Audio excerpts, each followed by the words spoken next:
Subscribe करें सेहत ज़िंदगी चैनल को और बेल आइकन पर क्लिक करें ताकि आपको हर नई वीडियो मिले सबसे पहले। बिस्मिल्लाहिर्रहमानिर्रहीम। यूट्यूब सेहत ज़िंदगी चैनल के साथ डॉक्टर रियाज शाहिद, आपका फैमिली डॉक्टर, आपकी खिदमत में हाजिर है। आज हम फिर आपके सवाल और जवाब जो हैं वो ले रहे हैं। आपसे इस्तदा है कि आप हमारे चैनल को सब्सक्राइब करें, लाइक करें और बेल आइटम को क्लिक करें। अब आते हैं कि हम आइंदा से आपको मुख्तलिफ़ टॉपिक या उन्वान दे दिया करेंगे ताकि उससे मुतालिक आप जो है हमसे सवाल कर सकें और हम आपको जो है उसका जवाब दे सकें। आज के सवाल और जवाब जो है मुख्तलिफ़ बीमारियों के बारे में हैं। तो एक शाहिद साहब हैं हमारे भाई, उनकी उम्र 30 साल है। वो बेचैन और खौफसदा रहते हैं, खदशात उन्हें बहुत हैं। शायद ज़हनी जो है बेचैनी रहती है, ज़हनी कमज़ोरी भी हो सकती है, इस वजह से परेशान हैं, रहनुमाई चाहते हैं।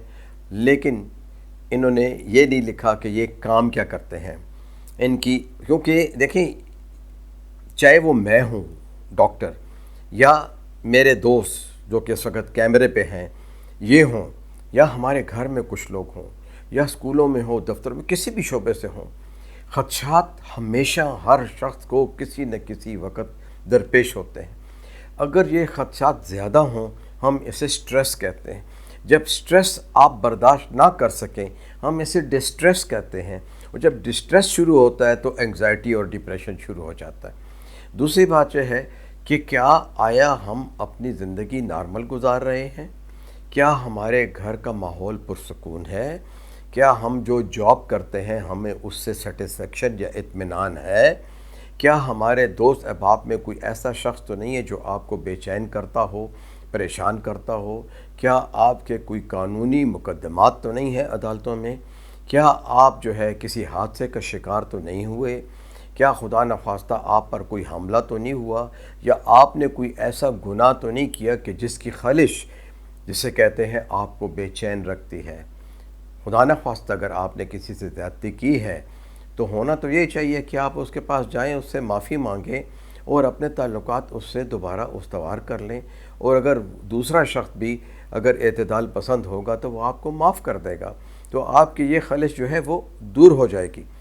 तो किसी न किसी किस्म की खलिश, चाहे वो सेहत से मुतालिक है, चाहे वो शादीशुदा ज़िंदगी के मुतालिक है, चाहे वो माँ बाप के साथ एडजस्टमेंट के मुतालिक है, चाहे वो ऑक्यूपेशनल जो है कोई प्रॉब्लम है, यानी जहाँ आप काम करते हैं वहाँ से कोई आपको प्रॉब्लम है, या आप बहुत ज़्यादा परेशान हैं, माली परेशानियां हैं, बीमारी की परेशानियां हैं, ये तमाम की तमाम चीज़ें जो है इसमें आती हैं।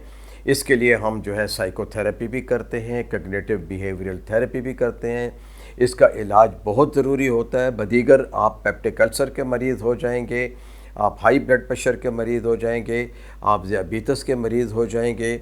तो अगर ये और खुदा न खास्ता कोई और बीमारी भी आपको होती है तो वो ज़हनी बीमारी के साथ मिलके आपकी बीमारी के दौरानियों को बहुत तवील कर देगी। वर्जिश कीजिए, ताज़ा हवा में वर्जिश कीजिए, चहलकदमी कीजिए, खाना वक्त पर खाइए, अच्छा खाना खाइए। हम हमेशा से आपको बताते रहे हैं कि सेहतमंद खाना, जो कि बहुत ज़्यादा खाने को नहीं कहते, थोड़ा खाना, साफ़ सुथरा खाना और अच्छे तरीके से पका हुआ खाना, बाज़ारी खानों से और बेकरी के सामान से और कोका कोला ड्रिंक से परहेज़ करेंगे, चाय कम पिएंगे। अपने खौफ जो हैं उनको डिटेल से लिखें, चाहे 10 खौफ क्यों ना हो, चाहे 10 परेशानियाँ क्यों ना हो, 1 2 3 4 करके दोबारा हमें लिखिए। हम इंशाल्लाह आपको पॉइंट टू पॉइंट उसका जवाब देंगे। शुक्रिया।